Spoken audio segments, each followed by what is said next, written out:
Bon là, aujourd'hui, sur quelques petits dessins qui sont là, j'ai introduit des C3J, ce qu'on appelle, c'est-à-dire des cellules à 3 jours, J plus 3 en fait. Donc ce sont des petites ruchettes cicardes qui sont coupées en deux, avec une sortie d'un côté et une sortie de l'autre. Et à l'intérieur, donc, il y a une partition et deux cadres. Donc un cadre, deux cadres avec lesquels j'ai fait les dessins. Les petits dessins, c'est des petits nucléi en fait, si vous voulez. Mais il y a un cadre de couvain au moins. Et donc j'ai introduit une cellule à 3 jours, à J plus 3, ou G plus 3, si on met G pour greffage. Et donc là, le but est de détruire les cellules royales qu'elles ont fait sur le ou les cadres de couvain, il n'y en a qu'un en général, et de laisser que la cellule, évidemment, que l'on a introduite à les cellules de 3 jours. Donc là, vous ne voyez pas trop bien parce que c'est... Il y a la partition, je vais essayer de vous voyez un peu comme ça, voilà. Donc il y a la tôle, ça c'est le petit candy, le petit fondant pour l'alimentation, la partition. Voilà. Donc en fait ça fait quasiment un nucléi, c'est à cheval entre le nucléi et les seins artificiels, c'est plutôt au niveau population, au niveau du nucléi, quoi. Donc là dans celle-ci je vois tout de suite que j'ai introduit deux cellules, donc une fois de temps en temps j'introduis deux cellules sur les deux, séparées une sur un cadre, au cas où il y en a une qui ne marche pas, je peux venir en récupérer. Donc on voit la cellule là qui a été introduite, ici. Donc ici il n'y a pas de couvain, c'est le cadre de provision miel et pollen que je mets avec les abeilles qui portent. Et normalement le cadre suivant c'est le cadre où il y a les provisions, où il y a le couvain, pardon. Voilà, on voit le couvain là. Donc elles ont élevé une cellule et de l'autre côté, on regarde, il y a la petite cellule que j'ai introduite à 3 jours qui est donc operculée. Voilà, donc on regarde s'il n'y a pas de cellule naturelle. Voilà, on voit la 2 ici. Donc je les supprime. Voilà. On regarde de l'autre côté du cadre. Il y en a une.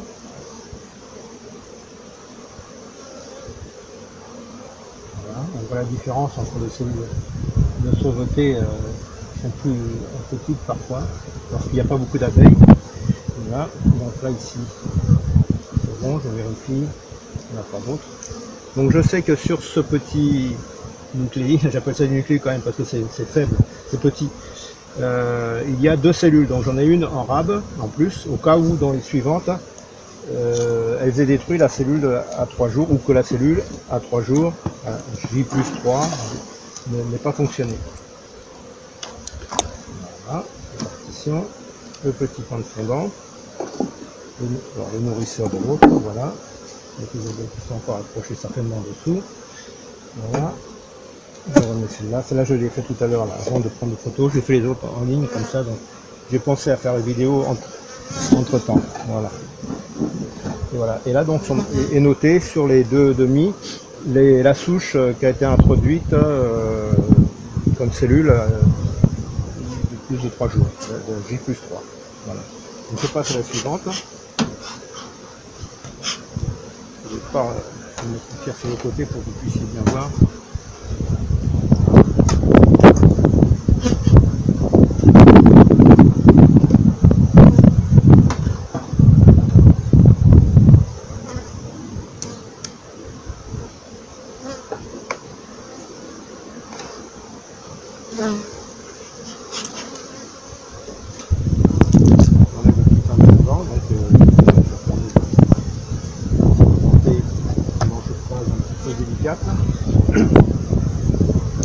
La partition chaude. Normalement ce cadre c'est le cadre de provision. Donc quand je dis provision c'est le miel et pollen. Donc normalement il n'y a pas de couvain, mais ça peut arriver qu'il y ait une cellule quelque ponte. Donc là on regarde quand même, bon il n'y a pas de cellule. Et le cadre suivant, c'est le cadre où j'ai le couvain, où j'ai posé la petite cellule à J plus 3. Donc la voici. Donc elle a été operculée, elle a été acceptée.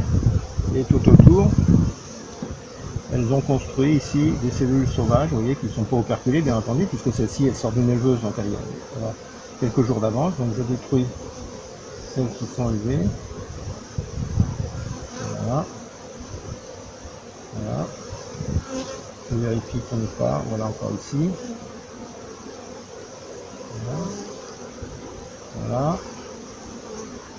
Je regarde de l'autre côté. Là, c'est un appel de compte. Voilà.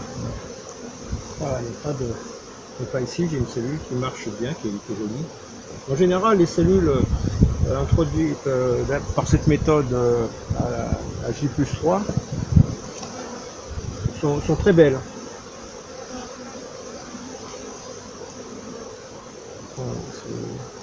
C'est une technique que je fais assez souvent maintenant. Enfin, ça fait longtemps que je faisais, j'ai souvent fait ça dans les années 70, lorsque je me suis installé comme professionnel. Et à l'époque, je travaillais avec vraiment de la noire métissée, mais de la noire, je sais pas comment dire, un peu difficile au niveau acceptation. Donc c'était un biais quand on a des difficultés d'acceptation des cellules à J+10 ou des raids, le biais c'est de passer par des cellules de 3 jours, donc à J+3 en fait, 3 jours après le greffage.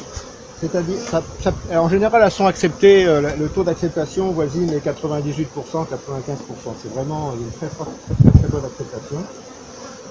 Donc, lorsqu'on a des difficultés, surtout avec la noire, moi je travaille avec la noire, c'est plus, on a moins d'échecs. Par contre, on perd du temps, hein, puisque il faut que le nucléi, le petit essaim, termine la cellule royale, alors que lorsqu'on introduit à J+10, ou J+11, ben évidemment, il y a 7 jours en moins pour les seins à attendre une reine qui naisse et qui pondent. Donc 7 jours, c'est important, surtout quand on démarre, on fait assez tôt. Donc là, normalement, c'est le cadre de provision. Je vérifie quand même, parce que sur le cadre de provision, si j'ai pris un cadre de provision de pollen juste en rive de couvain, il est possible que la reine commence à y pondre, donc il peut y avoir 2-3 œufs que j'avais pas vus. Donc là, c'est le cadre avec la cellule introduite. Elle est là.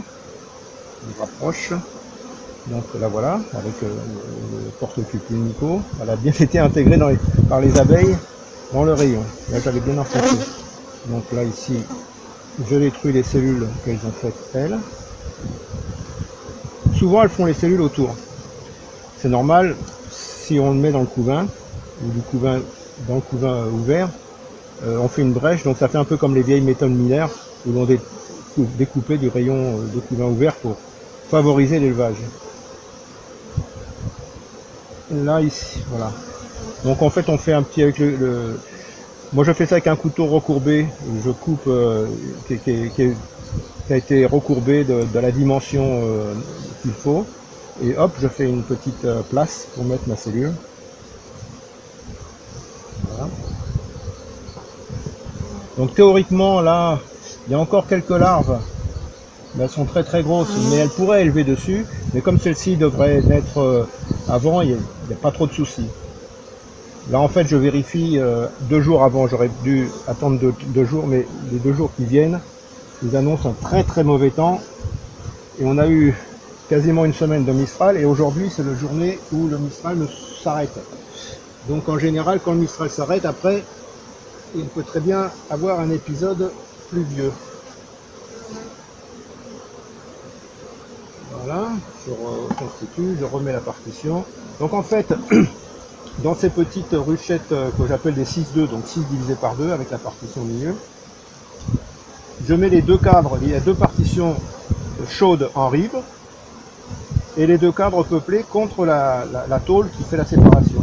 Donc en fait, c'est comme si on avait une ruchette de 4 cadres avec les abeilles, bien fournies en abeilles, qui se chauffent mutuellement à travers la tôle. La tôle communique la température mieux que le bois.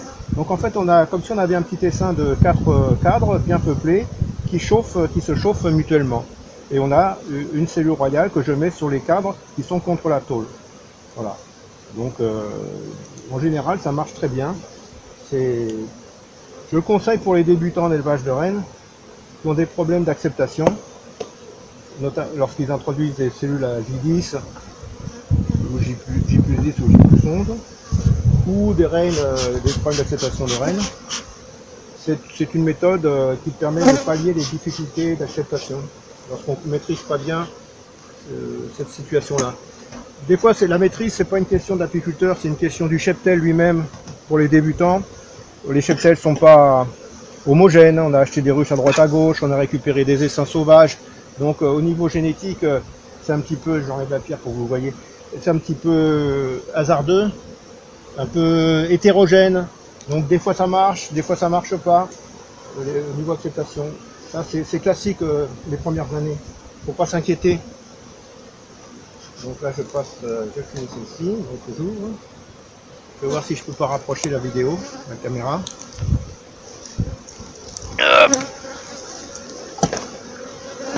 Voilà. Je revois le cadrage. Ouais, c'est parfait.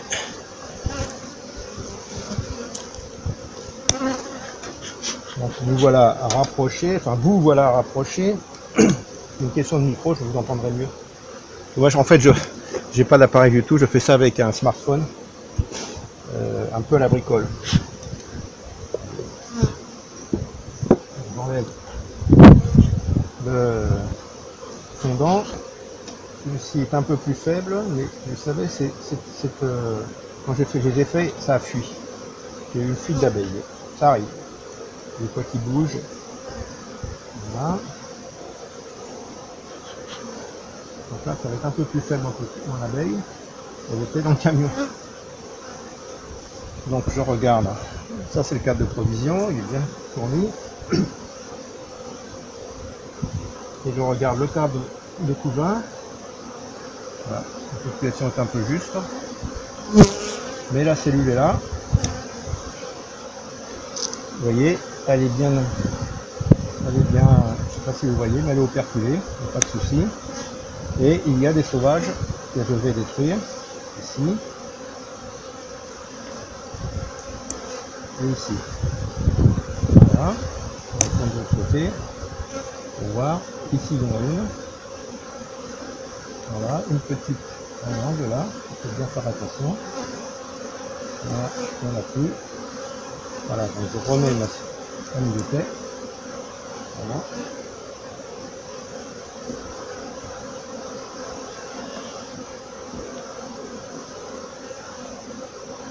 Ah, j'ai oublié la partition, je remets la petite partition. Donc mes partitions, c'est tout simplement de l'extruder, une foam, et soit les deux faces, au moins une face, j'essaye de la remplir avec du scotch aluminium, de telle manière que si la propolis, comme elles vont accrocher leurs rayons c'est plus facile à nettoyer et ça évite que ça se déchire et que les abeilles viennent le ronger.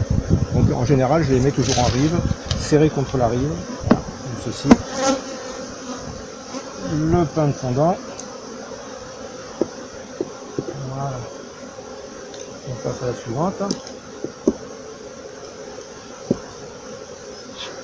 Alors là, vous ne voyez pas, je vais faire comme tout à l'heure, je vais baisser ça et le mettre comme ceci. Donc j'enlève le fondant tel j'utilise. En plus, l'avantage de la partition sur le côté, ça permet de décoller les cadres où se trouve la petite cupule, de les décoller gentiment, sans en prendre le risque de déchirer la cellule, si jamais elles vont coller. Cadre de côté. Donc ça c'est le cadre de provision, c'est parfait, c'est parfait. Et là c'est le cadre où normalement il y a la petite cupule qui a été introduite. Donc elle est de l'autre côté. On va regarder comment elle se présente. Elle est là, vous voyez, donc elle pareil, elle a été acceptée, c'est prêt à mettre dans quelques jours. Là, je regarde. Donc normalement dans 3-4 jours elle va sortir. Voilà. Elle n'a pas élevé. Pourtant, il y a des jeunes couvains. On pourrait élever encore un peu, mais elle n'élève pas. Voilà. Je vérifie à tout hasard s'il n'y a pas des œufs et que j'aurais pris la reine, mais la reine aurait détruit la cellule royale. Mais ça peut arriver qu'il y a des reines qui ne détruisent pas la cellule royale. Donc je regarde quand même. C'est bon, il n'y a pas d'œuf. Voilà, donc je le remets comme ceci. Voilà.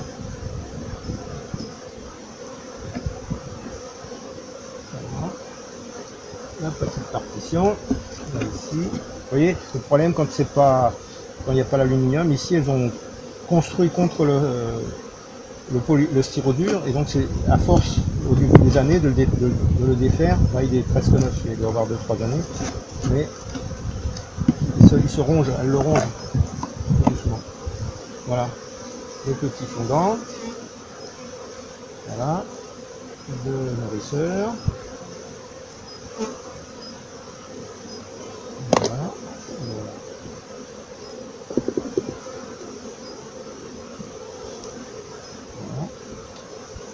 Et alors vous voyez, donc ici une entrée avec la souche, et ici la souche. Bon, il se trouve que c'est les deux mêmes souches, mais ça aurait pu se faire que ce ne soit pas les deux mêmes souches que j'introduise comme cellule.